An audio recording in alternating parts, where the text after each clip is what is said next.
Welcome to Spotlight. I'm Katy Blake. And I'm Christy VanArragon. Spotlight uses a special English method of broadcasting.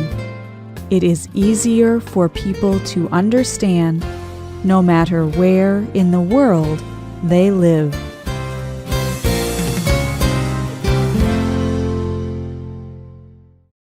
Small, shiny shells, round metal coins, colourful paper, square pieces of plastic. What do these things have in common? They are all different kinds of money. How do you get the things you need? Do you trade with a friend? Do you use paper money or coins? Or do you use credit? Throughout history, people have used all of these different kinds of money. Today's spotlight is on the history of money.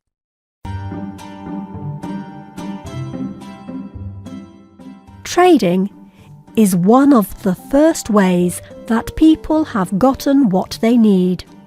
For example, in the past, salt was very important to people. People needed salt to keep food fresh.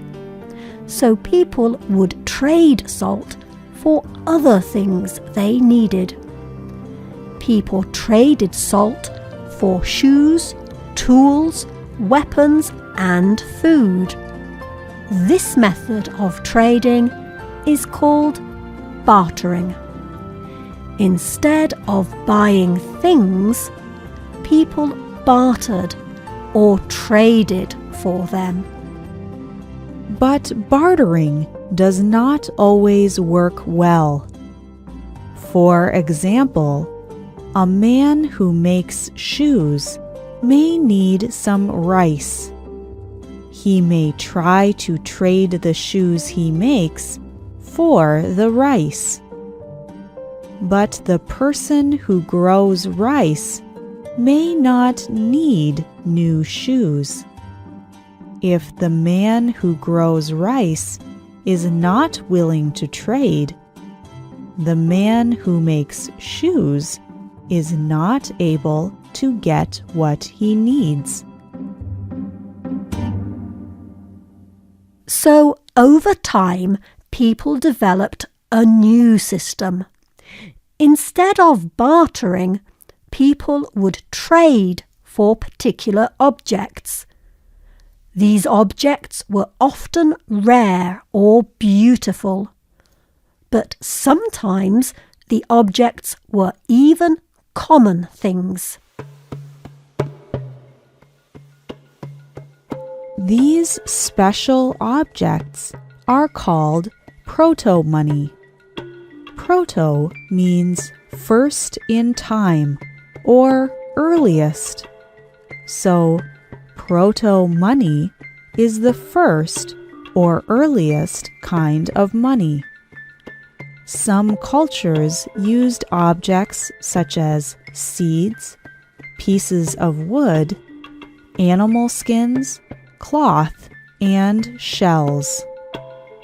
In Native American culture, people used pieces of a special kind of seashell as money. This kind of money was called wampum. People wore the pieces of wampum around their necks. It was a popular form of proto-money. In the 1600s, local governments in the United States even accepted it as an official form of money. People used wampum in America until about the year 1700. Another popular kind of proto-money was a shell from the coasts of the Indian Ocean. This shell is called a cowrie shell. People have used cowrie shells in many places, from China to Africa. People used the cowrie shell because it is very beautiful. The shell is white with a little bit of yellow. The surface is very smooth. It is between 1 and 3 centimeters long. The small size and the physical beauty made the cowrie shell a very popular kind of proto-money. In some parts of the world, people used cowrie shells as money until the 1800s. However, the most popular kind of proto-money was metal. The ancient Egyptians weighed amounts of metal like gold or silver. Each amount had a particular value. The Egyptians used gold and silver because of their beauty. These metals were purer than other metals like iron. People bought things for different amounts of metal. Something very valuable was worth a larger amount and weight of metal. Using metal as money led people to create metal coins. People in ancient Turkey made the first metal coins.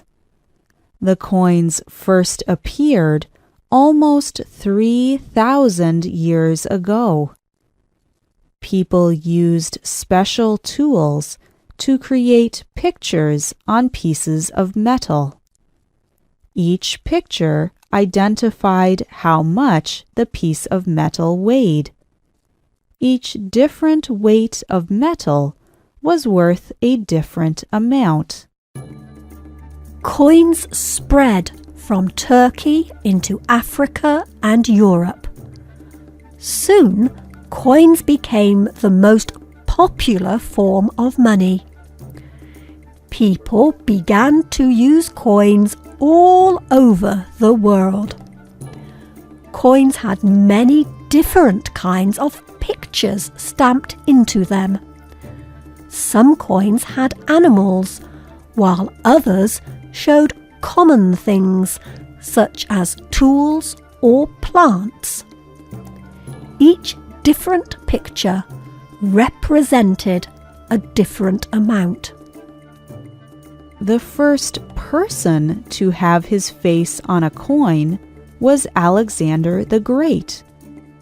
Alexander the Great lived more than 2,000 years ago. He was the king of an area in Macedonia, near Greece. He fought many battles and never lost. He is one of history's greatest military commanders. His coins were used throughout his territory. Another popular face on a coin was the face of Maria Theresa. She was the Queen of Austria in 1765. Her coin was so popular that people used it in countries outside of Austria. People in Arabia and Africa began to use the Maria Theresa coins as money.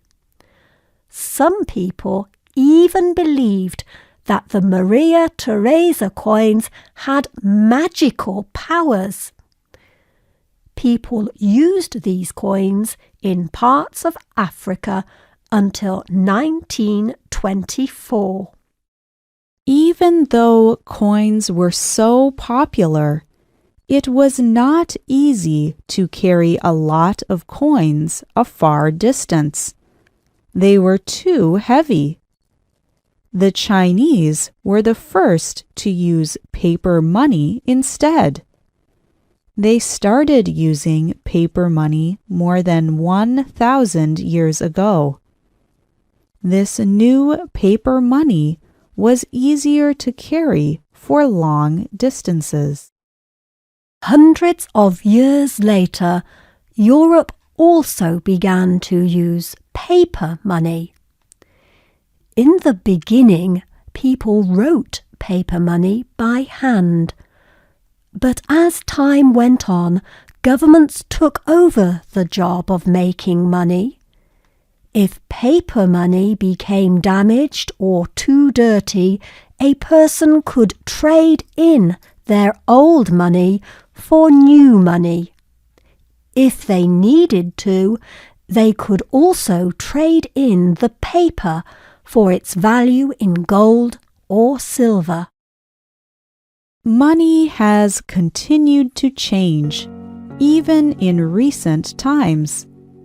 In some places, people rarely use money. Instead, they use thin plastic credit cards. Using a credit card, a person borrows money from a bank when he buys something. Then, at the end of the month, he pays the bank. This makes it easy to spend money. Money experts say that it is too easy. When people use paper money or coins, they spend less money. When they use a credit card, people spend more money, even too much money. This leads to debt. The person owes money to the bank. What will money look like in the future? Experts think that soon everything will happen electronically using computers. This digital money will replace physical money. This is already happening. But in most places, people still use beautiful, colourful paper money and shiny metal coins.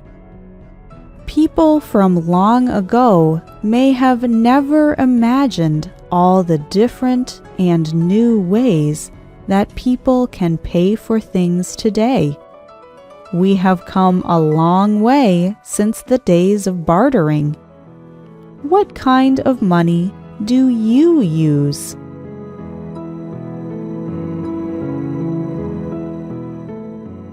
The writer of this program was Joshua Leo. The producer was Michio Ozaki. The voices you heard were from the United States and the United Kingdom. You can listen to this program again. This program is called The History of Money. We hope you can join us again for the next Spotlight program. Goodbye.